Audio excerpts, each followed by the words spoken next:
राज्य सरकारने निर्णय घेतलेला आहे, सर्वसामान्य ग्राहकांना प्रीपेड स्मार्ट मीटर बसवण्यात येणार नाही।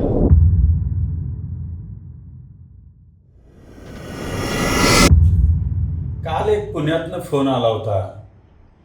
महाराष्ट्र राज्य विद्युत मंडळाच्या एका अधिकाऱ्यानं एका अपार्टमेंटचं जे कॉमन लाईटचं मीटर असतंय त्याचं बिल भरलं नाही।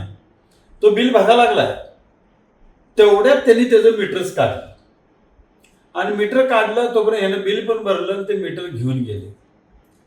आता ते मीटर गेल्यानंतर त्यांनी म्हणतात आता स्मार्ट मीटर बसवणार। अरे तुम्हाला बिल भरायचा विषय नव्हता, तुम्हाला स्मार्ट मीटर बसवायचं होतं। ही गद्दारी आहे। जणू काय तुम्ही नाही तुमच्या बाणच टेंडर घेतली, ही जी काय भूमिका चालली नाही, चुकीचं आहे। हा जनतेवर अन्याय आहे। तुम्ही जनतेचे सेवक आहात, पण जनतेवर तुम्ही काय करायला आहे, अन्यायाची सगळी वागणूक चालू आहे। मी मुख्यमंत्री साहेब तुम्हाला एक हात जोडून विनंती करतो। मुख्यमंत्री साहेब मला एक सांगा, तुम्ही वरती विधान भवनामध्ये सांगताय की जनतेला मीटर बदलणं, सर्वसामान्य ग्राहकाला मीटर बदलायची सक्ती नाहीये। हे तुम्ही तुमच्या तोंडातनं बोललेल्या क्लिप आहेत आणि वरनं तुम्ही आतल्या अंगानं राजपत्र काढता की मीटर बदलणं सक्तीचं आहे। काय चाललंय हे प्रकार? बदलायचंच आहे ना मुख्यमंत्री साहेब, एक बाईट देऊन टाका, जाहीर करून टाका, एक अर्ध्या मिनिटात जाहीर करून टाका की तुम्हाला बदलणं सक्तीचं आहे। ते करणार नाही तुम्ही। मी कदापि कुठल्याही राजकीय नेत्यावर व्हिडिओ बनवत नाही साहेब, मला नाईलाजाने बनावा लागतो। तमाम जनतेला मातीत घालायचं काम चाललंय। राजपत्र काढलं, ठीक आहे, चला तुमचं राजपत्र काढलं।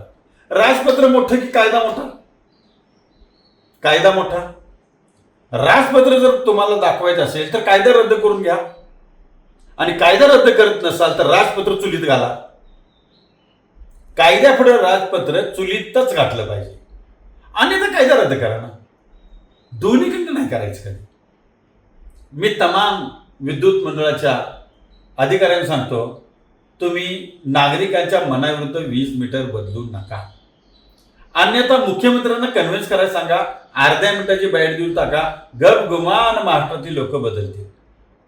त्याचा परिणाम भोगायला लागेल, जनता काय करायचं परत ठरवेल, त्याचा इम्पॅक्ट व्हायचा तो होईल।